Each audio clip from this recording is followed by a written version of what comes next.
കൊണ്ടോട്ടിയിലെ സ്വകാര്യ ആശുപത്രിയിൽ 4 വയസ്സുകാരന്റെ മരണം ചികിത്സാ പിഴവ് മൂലമെന്ന് പോസ്റ്റ്മോർട്ടം റിപ്പോർട്ട്. അനസ്തേഷ്യ നൽകുമ്പോൾ മാനദണ്ഡം പാലിച്ചില്ല. ജൂൺ 1-നാണ് കൊണ്ടോട്ടിയിലെ സ്വകാര്യ ആശുപത്രിയിൽ വെച്ച് അരിമ്പ്ര സ്വദേശി നിസാറിന്റെ മകൻ മുഹമ്മദ് ഷാനിൽ മരിച്ചത്. കൊണ്ടോട്ടിയിൽ ചികിത്സയ്ക്കിടെ 4 വയസ്സുകാരൻ മരിച്ച സംഭവത്തിൽ അനസ്തേഷ്യ മരണത്തിന് കാരണമായതെന്ന് പോസ്റ്റ്മോർട്ടം റിപ്പോർട്ട്. ജൂൺ 1-നാണ് കൊണ്ടോട്ടി സ്വകാര്യ ആശുപത്രിയിൽ നിന്നാണ് അരിമ്പ്ര സ്വദേശിനി മുറിവിന് തുന്നലിടാനായി അനസ്തേഷ്യ നൽകണമെന്നായിരുന്നു ഡോക്ടർമാരുടെ നിർദ്ദേശം. അനസ്തേഷ്യ നൽകി അല്പസമയത്തിന് ശേഷം കുഞ്ഞ് മരിക്കുകയായിരുന്നു. സംഭവത്തിൽ ഗുരുതര ആരോപണങ്ങളുമായി 4 വയസ്സുകാരന്റെ അമ്മ രംഗത്തെത്തി. ആശുപത്രിക്കും ഡോക്ടർമാർക്കുമെതിരെ നടപടി വേണമെന്ന് കുട്ടിയുടെ അമ്മ ആവശ്യപ്പെട്ടു. കുഞ്ഞിന് മറ്റ് അസുഖങ്ങൾ ഒന്നും ഉണ്ടായിരുന്നില്ല. ആശുപത്രിക്ക് ചികിത്സയിൽ ഗുരുതര പിഴവ് സംഭവിച്ചിട്ടുണ്ട്. കുഞ്ഞ് മരിച്ച വിവരം ആശുപത്രി അധികൃതർ മറച്ചുവെച്ചെന്നും ആംബുലൻസിൽ വെച്ചാണ് കുഞ്ഞ് മരിച്ചതെന്ന് വരുത്തി തീർക്കാൻ ശ്രമിച്ചു.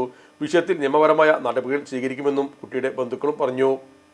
ഒരു പനിയോ വേറെന്തെങ്കിലും അസുഖമോ ജലദോഷമോ ഒന്നുമില്ലാത്തൊരു കുട്ടിനെ കൊണ്ടുപോയതാകുമ്പോൾ നമുക്കത് അംഗീകരിക്കാൻ കഴിയില്ല.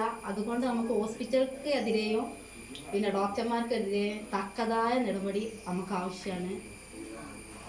Sahara golden diamonds, Kottappadi, Malappuram. Phone 9744 912 916.